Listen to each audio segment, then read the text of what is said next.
பலமுள்ள ஆவியே உம்மில் மகிழ்ந்து களி கூற என்னில் இறங்கி வாருமே. பரிசுத்த ஆவியே பலமுள்ள ஆவியே உம்மில் மகிழ்ந்து களி கூற என்னில் இறங்கி வாருமே.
பரிசுத்த ஆவியே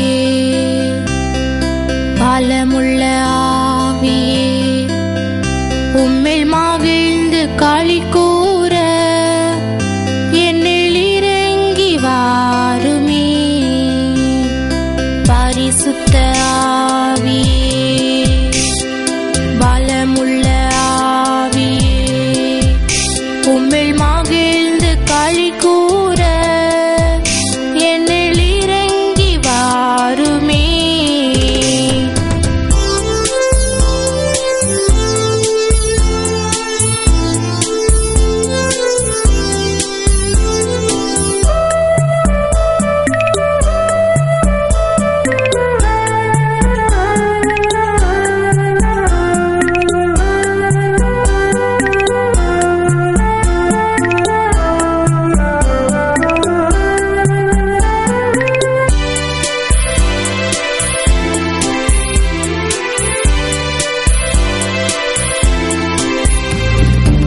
ரோமருக்கு எழுதின நிருபம் 8ஆம் அதிகாரம் 37வது வசனம். எல்லாவற்றிலுமே எதனால ஜெயம் கிடைக்குமா? நம்மிலே அன்பு கூறுகிறவராலே எல்லாவற்றிலிருந்தும் நமக்கு ஒரு வெற்றி உண்டு. ஆமென், ஹல்லேலூயா. அதனால இந்த வாழ்க்கையில தோல்வி என்கிற ஒன்று நாம தேடிக்கொண்டால் தான் உண்டு. ஏன் என் வாழ்க்கையில் அப்ப தோல்வி என்பதை நாம் பார்க்க போகிறோம். அந்த தோல்வியிலிருந்து நான் எப்படி ஜெயம் எடுக்கிறது என்பதை வேதம் நமக்கு என்ன சொல்லுகிறது என்பதை பார்க்க போகிறோம். ஆண்டவராகிய இயேசு கிறிஸ்துவின் பிறப்பு, வளர்ப்பு, வாழ்வு, பாடு, மரணம், உயிர்ப்பு ஒவ்வொன்றிலும் ஒரு உன்னத நோக்கம் இருந்திருக்கிறது. அவையெல்லாம் ஏற்கனவே பரிபூர்ணமாக ஒவ்வொரு அடியாக ஒவ்வொரு ஸ்டெப் பை ஸ்டெப் ஆண்டவர் இயேசு இந்த பூமியில எடுத்து வைத்த ஒவ்வொரு அடியுமே முன்குறிக்கப்பட்டு ஆண்டவரால் அவருடைய சித்தத்தின்படியாய் தேவாதி தேவன் அமைத்து தந்த வண்ணமாய் இருந்தது. இதை அப்போஸ்தலர் நடபடிகள் 3ஆம் அதிகாரம் 18வது வசனத்திலும் 24வது வசனத்திலும் நாம் பார்க்கிறோம். எல்லாம் கரெக்டா பிளான் பண்ணபடிதான் ஆண்டவர் இயேசு இந்த பூமியிலே அவர் நடந்து கொண்டார் என்பதை பார்க்கிறோம். முதல்ல நம்ம பார்த்து கொண்டே வருகிறோம். எந்தெந்த விதத்திலெல்லாம் நம்முடைய தகப்பன் தன்னுடைய குமாரன் இந்த பூமியிலே ஒப்பற்றவராய் அவர் செய்கிற ஒவ்வொன்றிலும் ஒரு வித்தியாசம், ஒவ்வொன்றிலும் ஒரு உன்னதம், ஒவ்வொன்றிலுமே ஒரு மேன்மை இருக்கும்படியாய் அவர் வாழ்ந்திருக்கிறார் என்பதை பார்த்து கொண்டு வந்தோம். இன்றைக்கும் பார்த்தீங்கன்னா அவர் பிறப்பு என்று எடுத்துக்கொண்டார். எதற்காக பிறந்தார்? மத்தேயு 1 அதிகாரத்துல 21வது வசனத்துல பார்க்கிறோம். ஜனங்கள் எல்லாருடைய பாவத்திலிருந்தும் அவர்களை மீட்கும்படியாய் அவர் இந்த பூமியிலே பிறந்தார். ஆமென். அப்போ அவர் பிறந்ததுல ஒரு உயர்ந்த நோக்கம் இருந்திருக்கிறது. அவர் பிறந்த உடனேயே பாவத்திலே இருக்கிறவர்கள் எல்லாருக்கும் ஒரு ரட்சிப்பை தர வேண்டும் என்பதற்காகவே பிறந்திருக்கிறார். ஆகவே அந்த பிறப்பிலேயே அவருடைய எப்படி அவர் பிறக்க வேண்டும் என்கிறதிலும் கூட ஆண்டவர் ஒரு உயர்ந்த நோக்கத்தை வச்சிருக்கிறார். பாவத்துல இருக்கிற எல்லாரையும் மன்னிக்கணும்னா பாவமே இல்லாம பிறக்கணும். அப்ப மனுஷ இச்சை என்பது ஒன்று அவருடைய பிறப்பிற்கு காரணமாக இருக்கக்கூடாது. ஆகவே தான் மத்தேயு 1:23 பார்க்கிறோம், கன்னி ஒருத்தி கருத்தாங்கித்தான் ஆண்டவராகிய இயேசு கிறிஸ்துவை பெற்றெடுப்பாள் என்று பார்க்கிறோம். அப்போ அதுலயும் ஆண்டவர் ஒரு உயர்ந்த ஸ்தானத்தை, அவர் நடந்து வந்த பாதையில எல்லாம் எல்லாத்திலையுமே ஒரு ஸ்பெஷாலிட்டிய, ஒரு நோக்கத்தை, அவர் இந்த பூமியில வந்த பொழுது பாவங்களை மன்னிக்கிறத பார்த்து, பாவத்தினால சாபத்தை பெற்றுக்கொண்டு வியாதியை பெற்றுக்கொண்டு இருக்கிற ஒவ்வொருவரையும் மன்னிக்கிறத பார்த்து ஜனங்க சொல்றாங்க. மார்க் 2:10 பார்க்கிறோம், பாவத்தை மன்னிக்கிறதுக்கு இவர் யார் அப்படின்னு அவங்க ஆச்சரியப்படுறாங்க. ஆனா பரிசுத்த தேவனாய், முற்றிலும் பரிசுத்தராய், பாவமே அறியாத பரமன் இயேசு இந்த பூமியில, பாவ நிறைஞ்ச இந்த பூமியில காலடி எடுத்து வச்சார் பாருங்க. அதுவே எவ்வளவு பெரிய பாக்கியம் தெரியுமா? நீங்களும் நானும் இந்த பூமியில வாழ்கிற நாட்களிலே ஆண்டவராக இயேசு கிறிஸ்து எனக்காக வந்து எல்லா பாடுகளையும் அனுபவித்தார். எனக்காகவே உயிர் தெழுந்து என்னோடு கூடவே இருக்கிறார். இதோ உலகம் முடியும் வரைக்கும் சகல நாட்களிலும் உங்களோடு இருக்கிறேன்னு சொன்னார். அந்த வெற்றியின் தேவன் என்னோட இருக்கும் பொழுது ஏன் எனக்கு தோல்வியின் வாழ்வு? அதை பார்க்கத்தான் நம்ம இங்க உட்கார்ந்து இருக்கிறோம். இல்லைன்னா நமக்கு எதுக்கு ஆண்டவர் இயேசு? இல்லைன்னா இப்படி எதுக்கு நாம் வேத பாடங்கள், இப்படி எதுக்கு பிரசங்கங்கள்? அல்லது நம்ம வாழ்க்கையில தான் ஏன் கிறிஸ்துவை தெரிந்து கொள்ள வேண்டும்? ஏன் பிரசங்கங்களை கேட்கணும்? ஏன் அடிக்கடி வந்து அவரை ஆராதிக்க வேண்டும், அவரை துதிக்க வேண்டும்? உலகத்தார் வாழ்வது போல நீங்க வாழ்ந்து அப்படியே தோல்வியிலே மறிப்பதற்காக ஆண்டவர் இயேசு இந்த பூமிக்கு வரல. நிச்சயமா உள்ளத்துல உணர்ந்துக்கோங்க. இன்றைக்கு ஏதாகிலும் ஒரு விதத்திலே தோல்வியை சந்தித்துக் கொண்டிருக்கிறீர்களோ, ஆண்டவர் ஒரு மாபெரும் வெற்றிக்குள்ளாய் நடத்தத்தான் உங்களை வழி நடத்தி கொண்டு வருகிறார் என்ற நிச்சயம் உங்களுக்குள்ளார இருக்கும் போதுதான் அதை விட்டு வெளியே வருவீங்க. ஆமென். அதை விட்டு வெளியே வரணும்னா உங்க இருதயத்துல ஒரு விசுவாசம் வேண்டும், ஒரு நம்பிக்கை வேண்டும். அதுக்கு மேல வெற்றியின் பாதையிலே நாம் நடக்கிறதற்கு அவருடைய ஆட்சிக்குள்ளார வரணும். அவருடைய நீதியின் செங்கோல், அவருடைய ஆட்சியின் செங்கோல் நீதி உள்ளது. எபிரேயர் 1:8 பார்க்கிறோம், அவருடைய ஆட்சியுடைய செங்கோல் என்னைக்கு நீதி உள்ளதா இருக்கும். அந்த நீதியுள்ள செங்கோலுக்குள்ளார நம்ம வரணும். ஏற்ற காலத்திலே தேவன் உங்களை உயர்த்துவார். அப்படி உயர்த்தும்படிக்கு அவருடைய பலத்த கைக்குள் அடங்கி இருங்கள். ஆமென். அடங்கி இருக்கிறதற்கு நாம தெரிந்திருந்தோம் என்றால் நிச்சயமாய் நமக்கு வெற்றி வாகை உண்டு. அருமையானவர்களே, ஆண்டவர் இயேசு கிறிஸ்து சிலுவையிலே பெற்ற வெற்றிகள் என்ன? அந்த வெற்றியோடு நான் ஒட்டிக்கும் பொழுது குறையுள்ள மனுஷனா, குறைவே இல்லாத தேவன் அவர், குறைவே இல்லாமல் வந்து அவர் ஜீவித்தார். அப்படிப்பட்ட தேவனோடு எப்படி ஒரு ராஜாவோட சேர்ந்து கொண்டு ராஜாவோடையே ஒட்டி கொண்டே அவருடைய அரண்மனைக்குள்ளார போய் அவருடைய அரண்மனை சுகங்களை எல்லாம் அனுபவிக்க ஒரு சாதாரண ஏழை குடிமகன் ஆசைப்படுவானோ, அது போல ராஜாதி ராஜாவோடு ஒட்டிக்கொண்டே நம்ம தைரியமாய் கிருபாசன தண்டையிலே செல்ல முடியுமா? அல்லேலூயா, அல்லேலூயா. ஆண்டவர் இயேசு வெற்றி வீரராய் இருக்கிறார். அந்த வெற்றி வீரரை பக்கத்துல வச்சுக்கிட்டே இருந்தோம்னாக்க நம்ம வாழ்க்கையில எல்லா தோல்வியும் மேற்கொள்ள முடியும். அதனால தான் இன்னைக்கு நம்ம வாசிச்சோம் ரோமருக்கு எழுதின நிருபத்துல 8:37 இவை எல்லாவற்றிலேயும் ஆண்டவராகிய இயேசு கிறிஸ்துவோட தான் நீங்க முற்றிலும் ஜெயம் கொண்டவர்களாய் மாற முடியும். யாரு? நீங்களும் நானும். எப்படிப்பட்டவர்கள்? ரோமருக்கு எழுதின நிருபம் 5:6 பார்க்கிறோம் பலனற்றவர்கள், அக்கிரமக்காரர்கள். 8 பார்க்கிறோம் பாவிகள். நம்ம பலனற்றவர்கள், நம்ம அக்கிரமக்காரர்கள், பாவிகள் என்றாலும் நம்ம பேர்ல ஆண்டவர் இயேசு வைத்திருக்கிற நேசம் பெரியது. ஆமென். அவர் என்னை நேசிக்கிறார். உளமாற மனசார சொல்லி பாருங்க, எவ்வளவு பரவசம். பரிசுத்த தேவன் என்னை நேசிக்கிறார். கிருபையின் ஐஸ்வர்யவான் என்னை நேசிக்கிறார். மகிமையுள்ள தேவன் என்னை நேசிக்கிறார். தினம் சொல்லுங்களேன், வாய் திறந்து தினம் இத காலையில சொல்லி பாருங்க. என் ஆண்டவர் என்னை நேசிக்கிறார், என்னை அன்பு செய்கிறார். இந்த உலகத்தார் என்னை அன்பு செய்யவில்லை, பரவாயில்லை. என் ஆண்டவர் என்னை நேசிக்கிறார். அவருடைய நேசம் பெரிது. ஆமென். இந்த நேசத்தை அடிக்கடி சொல்ல ஆரம்பிச்சோம்னா உலகத்தார நேசத்தோட பார்ப்போம். ஆமென். இந்த நேசத்தை புரிந்து கொள்ள ஆரம்பித்தால் அவரோடு கூட நாம் ஜெயம் எடுப்போம். ஆமென். 1 கொரிந்தியர் 15:57 பார்க்கிறோம், நம்முடைய கர்த்தராகிய இயேசு கிறிஸ்துவினாலே நமக்கு ஜெயம் கொடுக்கிற தேவன். ஹல்லேலூயா, அவருக்கு ஸ்தோத்திரம். அப்படின்னா நீங்க தோல்வியோடு இருக்க வாய்ப்பு இல்லை. ஒரு நாள் நீங்க தோல்வியிலேயே உழன்று கொண்டிருக்க வேண்டிய அவசியம் இல்லை. இயேசு கிறிஸ்துவினால நாங்க முற்றிலும் ஜெயம் பெற்றவர்கள். அதை விசுவாசிக்கும் பொழுதுதான். ஏன்னா 1 யோவான் 5வது அதிகாரம் 4வது வசனத்துல பாக்குறோம், தேவனால நம்ம பிறந்துட்டோம்னா நமக்கு கட்டாயம் ஜெயம்தான். அதை விசுவாசிச்சாதான் அது ஜெயமாய் மாறும். நீங்க யாரால பிறந்திருக்கிறீங்க? தொடர்ச்சியா தோல்வியை சந்தித்து கொண்டே இருக்கிற இன்னும் எங்கெங்க வெற்றி அப்படின்னா நம்ம எங்க யாரால பிறந்திருக்கிறோம்னு கொஞ்சம் யோசிக்கணும். தேவனால நீங்க பிறந்தீங்கன்னாக்க நீங்க கட்டாயமா உலகத்தை ஜெயிப்பீங்க. ஆமென். எந்த தோல்வியும் உங்களை மேற்கொள்ள முடியாது. கொஞ்ச காலம் இருக்கலாம், கொஞ்ச காலம். ஆண்டவர் இயேசுவை பாடுபடுத்துறதற்கு சத்துரு முயற்சி செய்தார். முதலாவதாக அவர் பெற்ற ஜெயம் மரணத்தின் மேலதான். முதல்ல எப்படியாவது அவரை பாடுகளுக்குள்ளார கொண்டு வந்துடணும், எப்படியாவது கஷ்டப்படுத்திடணும். அப்புறம் என்னுடைய ஏரியாவுக்கு அவரை வர வச்சிடணும்.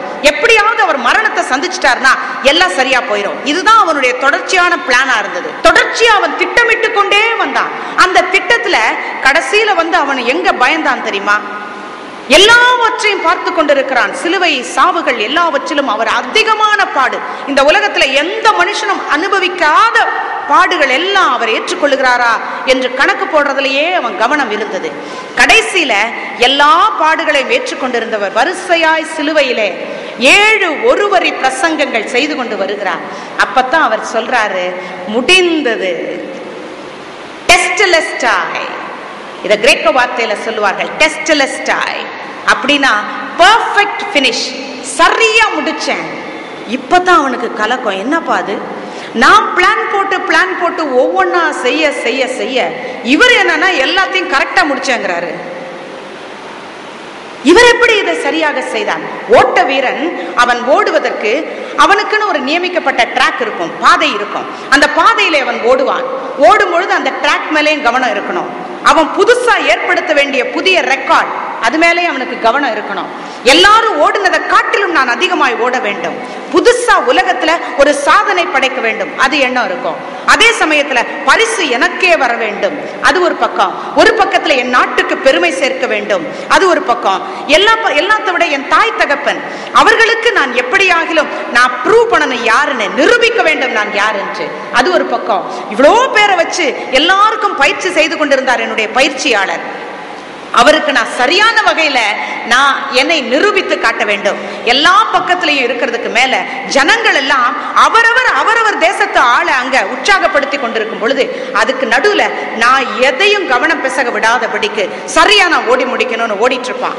அவன் ஓடிட்டு இருக்கும் பொழுதே அவனுடைய பாதையிலே கவனம், வெற்றியிலே கவனம், எல்லாத்துக்கும் மேல ஜனங்கள் யாரையும் பார்க்காதபடிக்கு அவன் ஓடி முடிச்சு புதுசா ஒரு ரெக்கார்டை ஏற்படுத்திட்டோம், பரிசும் எனக்கு தான் அப்படின்னும் போது அவனுக்கு ஒரு நிம்மதி வருது பாருங்க, ஒரு சந்தோஷம் வருது பாருங்க. அப்பா, பெர்ஃபெக்ட் ஃபினிஷ், சரியா முடிச்சேன். இப்படி முடிச்சார் நம்முடைய ஆண்டவராகிய இயேசு கிறிஸ்து சிலுவையில. எல்லாவற்றையும் நிறைவேற்றி, பிதாவின் சித்தம் எல்லாம் நிறைவேற்றி முடிந்ததுன்னு சொன்னாரு. இங்க இவனுடைய சந்தோஷத்துக்கு முடிவு வந்தது. அப்பதான் இவனுக்கு பயம். இதுவரைக்கும் ஏன் ஏரியாக்கு இவரை வர வச்சுட்டாக்க நிச்சயம் என்னுடைய வெற்றி என்று எண்ணிக்கொண்டிருந்தவன் இப்போ இவனுக்கு கலக்கம் வருகிறது. இங்கே முதலாவதாக அவர் எல்லாவற்றையும் சரியாக பிதாவின் சித்தப்படி நிறைவேற்றி இருக்கிறார்.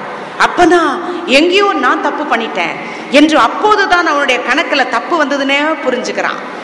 இங்கே அதுக்குள்ளார ஆண்டவர் மரணத்தை ஜெயமாக விழுங்குகிறார், பாதாளத்தின் திறவுகோலை எடுக்கிறார். மரணத்தின் அதுவரைக்கும் முடிவு பெற முடியாத அவனுடைய கடைசி இலக்கு மரணம்.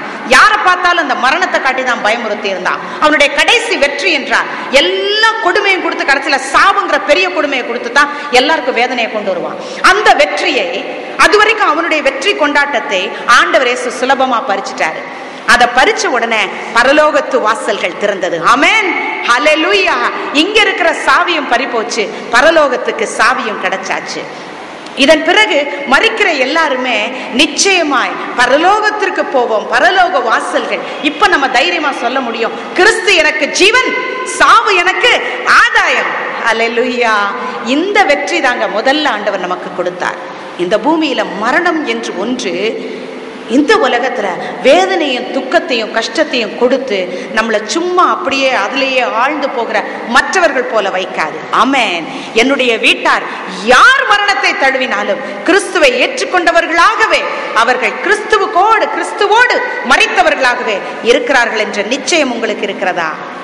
அந்த நிச்சயம் இருந்தா தான் நீங்க ஜீவிக்கிற ஜீவியத்துல உண்மையான வெற்றியின் ஜீவியத்தை ஜீவித்துக் கொண்டிருக்கிறீர்கள். இந்த உலக ஓட்டத்துல அனுதின அன்றாட சாப்பாடு, ஓடுகிற ஓட்டம், பிழைக்கிற பிழைப்பு, இதையே எண்ணிக்கொண்டு ஓடாமல் மரணம் என்னை சந்திக்கிற நாளிலே என் வீட்டாரை ஒருவேளை எனக்கு முன்னால சந்தித்தாலும் அந்த மரணம் அவர்களை மேற்கொண்ட ஜெயமாக இருக்க முடியாது. யார் செத்தாலும் கிறிஸ்துவுக்குள்ளாகத்தான் அவர்கள் செத்தார்கள் என்ற நிச்சயம் இருக்கும்படிக்காய் என் தேவன் என்னை இந்த பூமியில காவலாளியா வச்சிருக்கிறார். இதை எண்ணி பார்த்திருக்கிறீர்களா? நம்முடைய குடும்பத்தார் அப்படி மரிப்பார்களா? அந்த நிச்சயத்துல மரிக்கக்கூடிய அளவுல இன்றைய தினத்துல இருக்கிறார்களா? இந்த இரவே மொத்தமா எல்லாரும் போய் சேர வேண்டிய சூழல் வந்ததென்றால் என்னுடைய வீட்டார் எல்லாருமே பரலோகத்திலே கர்த்தரை துதிக்கிற வண்ணமாய் இருப்பார்கள் என்ற நிச்சயம் இருக்கிறதா? இருக்கிறது என்றால் நீங்களும் நானும் வெற்றி வாழ்க்கை வாழ்கிறோம். ஆமென். இதுதான் முதல்ல நம்ம கருத்துல வைக்க வேண்டியது. வெறும் வாழ்க்கையில இங்க இருக்கிறவங்க எல்லாரும் பாராட்டும்படியாக நாம் வெற்றியாக வாழ்றது ஒன்றும் பெரிய விஷயம் இல்லை. முதலாவதான வெற்றி நமக்கு இந்த மரணத்தின் அதிபதி பிசாசை வெற்றி கண்டேன் என்ற நிச்சயம்தான். அவனுடைய கை நான் மரித்த பிறகு என் மேல பட வாய்ப்பில்லை. என் ஆண்டவர் இயேசு கிறிஸ்து என்னோடு ஜீவித்திருக்கிறார். நான் ஜீவிய நாட்களிலே அவரை தேடி இருக்கிறேன். அவரிடத்திலிருந்து பரிசுத்தத்தை நான் என்னுடைய கிரீடமாய் பெற்றுக் கொண்டிருக்கிறேன். வெளிப்படுத்தல் 3:11 பார்க்கிறோம். உனக்கு உள்ள கிரீடத்தை யாரும் இன்னொருத்தர் புடுங்கிட்டு போகாதபடிக்கு ஜாக்கிரதையா பத்திரமா வச்சுக்கணும். ஆண்டவர் நமக்குன்னு ஒரு கிரீடத்தை தேடி கொடுத்துட்டார். அதை பத்திரமா வச்சிருக்கிறோமா? எச்சரிக்கை. பத்திரமாக வச்சிருந்தோம்னாக்கத்தான் நம்ம வெற்றியுள்ள வாழ்க்கை வாழ்கிறோம். கிறிஸ்து நமக்காக சிலுவையிலே பெற்று தந்தது சாவின் மேலான வெற்றி. ஆமென்.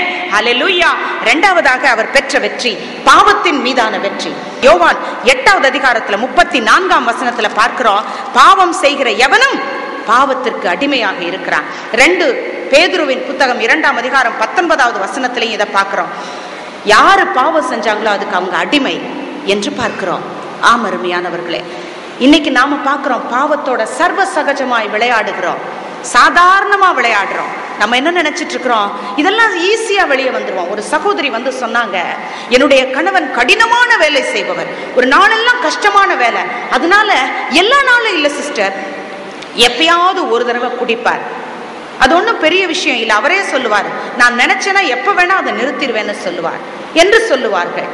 கொஞ்ச நாள் ஆச்சு, அவங்க வீட்டு பக்கத்துல தான் இருந்தாங்க. கொஞ்ச நாள் ஆச்சு, அவங்க சொன்னாங்க, அவர் குடிச்சாருன்னா கூட என்ன செய்வார், அவர் யாருக்கும் எந்த தொந்தரவும் செய்ய மாட்டார். அவர் பாட்டுக்கு போய் அவர் நல்லா குடிச்சிட்டு வந்தாருன்னா நல்லா சாப்பிட்டுட்டு தூங்கிடுவார், ஒரு தொந்தரவும் இல்லை. ஒரு நாள் தலைவிரி கோலமாய் அலறி அடித்து கொண்டு ஓடி வந்தார்கள். ஐயோ, என் பிள்ளைகளை என்னையும் போட்டு அடிச்சு கொல்றாரே இந்த மனுஷன் குடிச்சிட்டு வந்து. பாருங்க, தன்னை பாதிக்கும் போதுதான் தெரியுது அதனுடைய வேகம் எப்படி இருக்குன்னு, அதனுடைய வேகம் எப்படி இருக்கிறது என்று. இல்லைன்னா வீட்டுக்கு உழைச்சிட்டு வந்து காசு கொடுக்குற வரைக்கும் அவங்க என்ன பண்ணாலும் பரவாயில்லை இல்லையா? அவங்க ஓடுற ஓட்டமெல்லாம் சரியான ஓட்டம் இல்லையா? அருமையானவர்களே, பாவத்தோடு விளையாடி கொண்டிருக்கிறோம். இந்த பூமியில ஒருவேளை மனுஷன் வந்து எல்லாத்துலயுமே வெற்றி பெறுவதற்கு பணம் போதும், பணத்தை வச்சு ஆண்டவர் ரட்சிப்பை கொடுத்துடலாம்னு நினைச்சிருந்தாருன்னா ஏன் இன்னைக்கு பணக்காரவங்க எல்லாம் தற்கொலையை நாடி ஓடிக்கொண்டிருக்கிறார்கள்? கல்விதான் பெரியது, நிறைய படிச்சுட்டாங்கன்னா அவன் உலகத்தை ஜெயிச்சவன் அப்படின்னு நினைச்சீங்கன்னா இன்னைக்கு ஞானிகளா இருக்கிறவர்கள் பைத்தியங்களை போல அலைஞ்சு திரிஞ்சு என்னென்னத்தையோ தேடின நிம்மதியை தேடலையேன்னு ஏன் அலைகிறாங்க? இன்னைக்கு எங்கே ஓடிக்கொண்டிருக்கிறார்கள்? எதை தேடினாலும் கடைசியில எல்லாத்தையும் தேடி வச்ச நிம்மதியை தேடலையே என்று சொல்லுகிற ஜனக்கூட்டமாய் ஏன் நாம் இருக்கிறோம்? காரணம் என்னன்னா, நிம்மதியின் உறைவிடத்தை நாம் மறந்து போகிறோம். பாவம் கொஞ்சம் கொஞ்சமா நம்ம வாழ்க்கையை சாப்பிட்டு கொண்டு இருக்கிறது. அதனால தான் நம்ம கடைசியில என்ன நினைக்கிறோம், ஆஹா எல்லாத்தையும் தேடினேன், ஆண்டவரை தேடாம போனேன். இதை எப்ப சொல்றோம்? கை கால் ஓய்ந்து போய் நமக்கு பலனே இல்லாத போது, ஆண்டவரை துதிச்சு பாராட்டுறதுக்கு கூட பலன் இல்லாத போது சொல்லி என்ன பிரயோஜனம்? வாழ்கிற வாழ்க்கையில கர்த்தரை நினைத்து ஓட ஆரம்பிச்சா பாவத்தை விட்டு தூரமா போவோம். அன்றைக்கு யோபு அவன் நல்லா சந்தோஷமா இருக்கிறத பார்த்து ஆண்டவரிடத்துல பிசாசு முறையிடுகிறான். என்னவென்று சொல்லுகிறான், அவன் மேல மாத்திரம் நீங்க கை வைத்து பாரும். யோபுவின் புத்தகம் 2ஆம் அதிகாரத்துல 5வது வசனத்துல, அவன் உம்மை தூஷிக்கிறானா இல்லையா பாரும். இந்த வார்த்தை அப்படியே குடும்பத்தின் வழியாய் ஒரு 4 வசனம் பின்னால 9வது வசனத்துல பார்க்கிறோம். யோபுவின் புத்தகம் 2ஆம் அதிகாரம் 9வது வசனத்துல மனைவி சொல்லுகிறாள், என்னையாய் இன்னும் கடவுள் கடவுள்னு அவரை தூஷிச்சுட்டு உயிரை விட. இந்த தூஷிக்கிறானான்ற வார்த்தையை பிசாசு யூஸ் பண்றான், உபயோகப்படுத்துகிறான். உடனடியாக மொத்த சொந்த குடும்பத்திலிருந்து தன்னுடைய மனைவியை அதே வார்த்தையை சொல்றான். அநேக நேரங்களிலே வீட்டுல குழப்பம் வரும் பொழுது வேண்டாத வார்த்தையெல்லாம் பெருசு பெருசா வரும். எல்லாம் ஒன்னா கூடி இருப்போம், உறவினர்கள் எல்லாம் ஒன்றாக சேர்ந்திருப்பார்கள். எதற்கு? ஒரு நல்ல விழாவை தான், குடும்ப விழாவுக்காக கூடியிருப்போம். ஏதாவது ஒரு பண்டிகை இருக்கும் அல்லது குடும்பத்துல யாருக்காவது ஒரு விசேஷம் இருக்கும், எல்லாம் கூடி இருப்பாங்க. அங்க கர்த்தரை மட்டும் தூரமா வச்சிட்டு இருந்துட்டு சும்மா அவர்களுடைய களியாட்டங்களிலே இருக்கிற குடும்பங்களை பாருங்க, நல்லா பேசிட்டு இருப்பாங்க. திடீர்னு ஒருத்தர் பேசுவாரு, இன்னொருத்தர் அதுக்கு பதில் கொடுப்பாரு. கொஞ்சம் நாக்கு தடியாகும், இன்னும் கொஞ்சம் பலம், சத்தம் கொஞ்சம் பெருசாகும். கொஞ்ச நேரத்துல பாத்தீங்கன்னா பகையும் விரோதமும் அங்கே உருவாகும். ஒருவரை ஒருவர் வெட்டுவதாக, ஒருவரை ஒருவர் பழி வாங்குவதாக எல்லாம் பேசுகிறதை பார்க்கிறோம். ஆமருமையானவர்களே, தேவனை மாத்திரம் தூரமா வச்ச எந்த இடத்துலையும் அந்த இடம் வெற்றியோட இருக்குன்னு சொல்ல முடியாது. ஆமென். அதனால எப்போதும் தேவனோடு ஜீவிக்கிற ஜீவியமும் பாவத்தை விட்டு விலகுகிற ஜீவியமும் நமக்கு அவசியம். ஆண்டவரே, நாம் பாவத்துல விழுந்து விடாதபடிக்கு, அதனால தான் நம்ம சொல்றோம், சோதனைக்குள்ளார நாங்க விழுந்து விடாதபடிக்கு எங்களை பாதுகாத்துறோம்னு தினம் ஜெபிக்க ஆண்டவர் கற்றுக் கொடுத்திருக்கிறார். ஆனா நம்ம தினம் அதை ஜெபிக்கிறதுல என்ன சொல்றோம், எனக்கு பலம் இருக்கு, எனக்கு தெரியாதா, எப்படி அதுல இருந்து ஜெயிக்கணும்னு தெரியாதா? இந்த மாதிரி சொல்றவங்க இன்னைக்கு எழுதி வச்சுக்கோங்க, நிச்சயமா விழுந்துருவாங்க. எனக்கு என் சுய புத்தியின் மேல சாயாதன்னு ஆண்டவர் சொல்லி வச்சிருக்கிறார். ஆனா நம்ம என்ன நினைக்கிறோம், எனக்கு கரெக்டா தெரியும், எந்த இடத்துல கட்ட போடணும்னு எனக்கு தெரியும், கரெக்டா நான் செஞ்சிருவேன் என்று சொல்லுகிறவர்கள் கட்டாயமாய் விழப்போகிறார்கள். ஆமருமையானவர்களே, இன்றைக்கு ஆண்டவரிடத்துல சொல்லுவோம், ஆண்டவர் நாட்கள் பொல்லாதவை, ஆகவே காலத்தை பிரயோஜனப்படுத்திக் கொள்ளுங்கள்னு சொன்னார். அவருடைய வருகையின் நாட்கள் மிகவும் சமீபம், மிகவும் சமீபம். அந்த நாட்கள்ல நம்ம தேவனுக்கு பிரியமா வாழ்ந்தவங்க மாத்திரம்தான், தேவனை அவருடைய பரிசுத்தத்தை தேடினவர்கள் மாத்திரம்தான் அவருடைய வருகைக்குள்ளார. கண்ணை ஏறிட்டு பாருங்க, இன்னும் நாட்கள் இருக்கிறது என்று லூக்கா 21வது அதிகாரத்துல பாக்குறோம். இன்னும் நாள் செல்லும் நினைச்சிட்டு இருக்கீங்க, கொஞ்சம் கண்ணை ஏறிட்டு பாருங்க. வசந்த காலம் சமீபமாயிருக்கிறது. ஆமென். வசந்த காலம் சமீபமாயிருக்கிறது. ஆண்டவர் அவரை விசுவாசிச்சு அவர் சொல்ற பரிசுத்தத்துல நடக்கிறவங்களுக்கு தான் அது வசந்த காலம். இல்ல மற்றவங்களுக்கெல்லாம் இப்படி இருக்கிற கோடை காலம் தான். ஏன்னா அக்கினி கடல், நியாயம் தீர்க்கப்படுவான் சத்துருவானவன், அவனோடு சேர்ந்து நியாயம் தீர்க்கப்பட்டவர்களாய் நாம் செல்லுவதற்காக இல்லை. யோவான் 12வது அதிகாரத்துல பார்க்கிறோம், 31 மற்றும் 32 வசனங்களை வாசிப்போம். இந்த உலகத்தின் அதிபதி இப்ப அவன் புறம்பாக தள்ளப்படுவான். ஆமென். அவனுடைய தீமையும் அவனுடைய ஆசாபாசங்களும் நிச்சயமா புறம்பாக தள்ளப்படும்.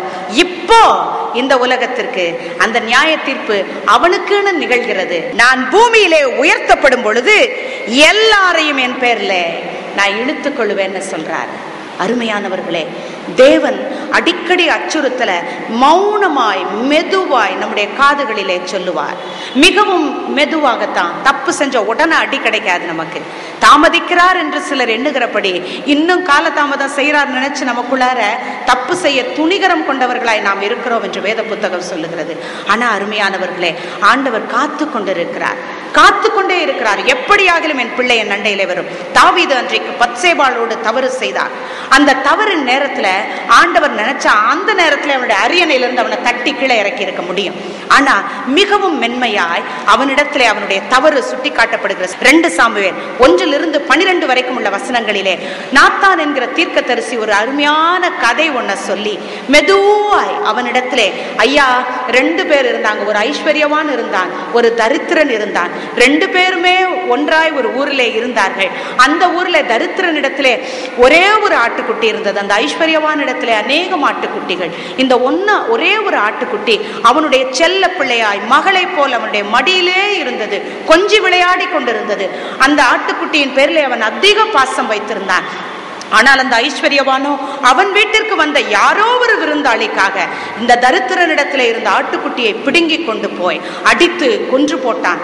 சொன்ன உடனே ராஜாவுக்கு ஆத்திரம். அப்படிப்பட்டவன் அவனிடத்திலிருந்து நாலத்தனையாய் பிடுங்கி இவனிடத்திலே கொடுக்கப்பட வேண்டும், அவன் கொலை செய்யப்பட வேண்டும். மெதுவா சொல்றாரு, ஐயா அந்த ஆளு நீதான், அந்த ஆளு நீர்தான். அன்றைக்கு சகேயு ஆயக்காரனாய் இருந்தான். ஆண்டவர் இயேசு கிறிஸ்து வருகிறதை பார்ப்பதற்காய் காட்டத்தி மரத்தின் மேல் ஏறினான்.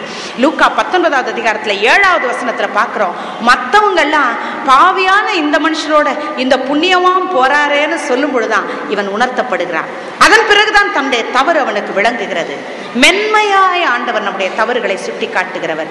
மென்மையாய் ஆண்டவருடைய சமூகத்திலே அமர்ந்து நாம் ஜெபித்துக் கொண்டிருக்கும் பொழுது மெதுவாய் பரிசுத்த ஆவியானவர் பேசுவார். மகனே மகளே, இன்றைக்கு என் இருதயத்தை நீ நோகச் செய்தாயே, நீ பாவத்திலே விழுந்தாயே. இது எத்தனை பேருக்கு கேட்டிருக்குது?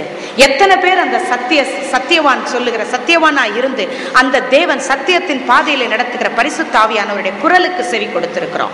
இது நமக்கு தெரியாது. ஏன்? இறைச்சல் இருந்த மிகுந்த உலகத்திலே வாழ்ந்து கொண்டிருக்கிறோம். எப்போது பார்த்தாலும் இறைச்சல். ஆண்டவருடைய சமூகத்திலே அமைதியாக உட்கார நேரம் இல்லை. அதனால ஆண்டவருடைய மென்மையான குரலை கேட்க வாய்ப்பில்லை.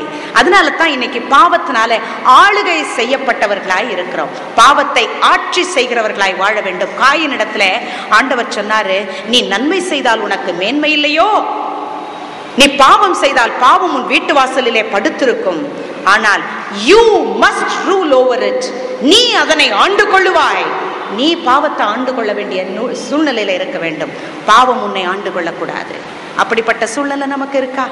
நம்மளால பாவத்தை ஆண்டு கொள்ளக்கூடிய நிலைமையில இருக்கிறோமா என்றால், அப்படி ஆம் என்று சொல்லுவோம் என்றால், பாவத்தை நினைச்ச நேரத்துல தூக்கிறிய என்னாலே உங்களாலே முடியுதுன்னா நம்ம வெற்றி வீரர் இயேசுவோடு நடை போட்டு கொண்டிருக்கிறோம். ஆமென், ஹல்லேலூயா. இன்றைக்கு உங்களை அச்சுறுத்தி கொண்டிருக்கிற பாவம், உங்களை விட்டு எடுக்கவே முடியாத எரிச்சலா, கோபமா, பொறாமையா, அல்லது அடுத்தவங்களோட பேசுகிற, மற்றவர்களை பற்றி பேசுகிற புறங்கூறுதலா, எது உங்கள்கிட்ட இன்னும் நீங்க எவ்வளவுதான் அதை விட்டு வெளியே வரணும், என்னுடைய கோபத்தை விட்டு வெளியே வரணும், எரிச்சலை விட்டு வெளியே வரணும், முயற்சி செய்தாலும் முடியல என்று சொல்லுகிறீர்களோ, பாவம் உங்களை ஆட்சி செய்கிறது என்றால் ஆவியானவர்கிட்ட முழங்கால் படியிட்டு கேளுங்க, ஆண்டவரே நான் வெற்றி வீரர் இயேசுவோடு நடை போட எனக்கு உதவித்தார். மௌனமாய் என்னோடு இடைப்பட்டு சத்தியத்தின் பாதையிலே நீ நடத்துகிற அந்த மேன்மையுள்ள ஆசீர்வாதத்தை நான் கண்டுகொள்ள எனக்கு உதவித்தாரும். கேட்டு பாருங்கள், நிச்சயமாய் ஆண்டவர் ஆசீர்வதிப்பார். ஆமென். ஆம் அருமையானவர்களே, ஆண்டவர் இயேசு நம்மை நேசிக்கிறவர், நம்மை பாவத்திலிருந்து விடுபட அழைக்கிறவர், அதிலே நடந்து போகும் பொழுதே பக்கத்திலேயே இருந்து சொல்லிக் கொடுக்கிறவர். அவர் பாட்டுக்கு வந்தாரு, பாவத்தை ஜெயிச்சேன்னு சொன்னாரு, மரித்தாரு, உயிர்த்தெழுந்தாரு, போயிட்டாரு. இன்னைக்கு பாவத்துல நான் கஷ்டப்படுறேன் என்று சொல்லி அதுல இருந்து வர முடியாம கஷ்டப்படுறேன்னு நீங்களும் நானும் சொல்றோம்னா நாம் ஏமாந்தவர்கள். அவர் சமூகத்துல முழந்தாள் படியிடவும் அவர் சத்தத்தை கேட்கவும் தெரியாமல் போனவர்கள், முட்டாள்களாய் போய்விட்டோம். அருமையானவர்களே, இன்றைக்கு ஆண்டவர் நம்மோடு பேசுகிறார். யோபு சன்மார்க்கனாய் இருந்தார், நல்லவனாய் இருந்தார், பொல்லாப்புக்கு விளங்கினார், தீமையிலிருந்து தன்னை காத்து கொண்டார். அப்படிப்பட்டவர் அவருக்கு வரிசையாய் துன்பங்கள் வந்த போது குடிய தேடி ஓடல, நண்பர்களை தேடி ஓடவில்லை. அவருக்கு ஆறுதல் சொன்ன நண்பர்கள் அவரை தேடிதான் வந்தார்கள். அல்லது துன்மார்க்கத்தை தேடி ஓடவில்லை, அல்லது வேசித்தனத்தை தேடி ஓடவில்லை. நம்மெல்லாம் என்ன நினைக்கிறோம்? நமக்குன்னு ஒரு கொடுமை இழைக்கப்பட்டதென்றால், அநீதி இழைக்கப்பட்டதென்றால், எதுக்கு கடவுள், தூக்கி எறிய அந்த கடவுளை என்று சொல்லி பாவத்துல விழுந்தோம்னா, அருமையானவர்களே, பிசாசு உங்களை மேற்கொண்டு விட்டான் என்று அர்த்தம். துன்பம் வந்துருச்சுன்னா, நீங்க தேவனை தூக்கி எறிஞ்சிட்டீங்கன்னா அதன் பிறகு நீங்கள் எப்படி வெற்றி பெற முடியும்?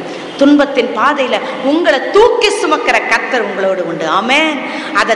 அவர் உங்களை தூக்கி சுமக்க வேண்டிய நேரத்துல அவரை விட்டு போயிட்டீங்கன்னா எப்படி நீங்கள் வெற்றி பெறுவீர்கள்? உங்கள் அவ்விசுவாசம். ஒரு ஊருக்குள்ளார் ஆண்டவர் இயேசு சென்றார். அந்த ஊர்ல இருந்த மொத்த ஆட்களும் அவ்விசுவாசமா இருந்தோம். அவரால் செய்ய முடியல அற்புதம், கை கட்டப்பட்டது, பேசாம திரும்பி வந்தார். இன்றைக்கு உங்களுக்கும் ஒருவேளை துன்பத்துல விழுந்தீங்கன்னா, அவ்விசுவாசம் உங்க இருதயத்துல வந்துருச்சுன்னா அற்புதங்களை செய்ய முடியாது. அதனால உள்ளத்துல தீர்மானம் பண்ணிக்கொள்ளுங்கள். துன்ப நேரத்துல கர்த்தர் உங்களோட உதவியா இருக்கணும்னா, நல்லா இருக்கிற நேரத்துல கர்த்தரை நம்ம பிடித்து அறிய வேண்டும். துன்ப நேரத்திலும் ஆண்டவரை துதித்து அறிய வேண்டும். ஆமென். முதலாவதாக நமக்கு கிடைத்த வெற்றி மரணத்தின் மீதான வெற்றி, இரண்டாவதா பாவத்தின் மீதான வெற்றி. ஆண்டவருக்கு மாத்திரம் பாவங்களின் கட்டுக்களில் இருந்து விடுபட்டவர்களாய் கீழ்ப்படிதல் உள்ளவர்களாய் மாறுவோமா?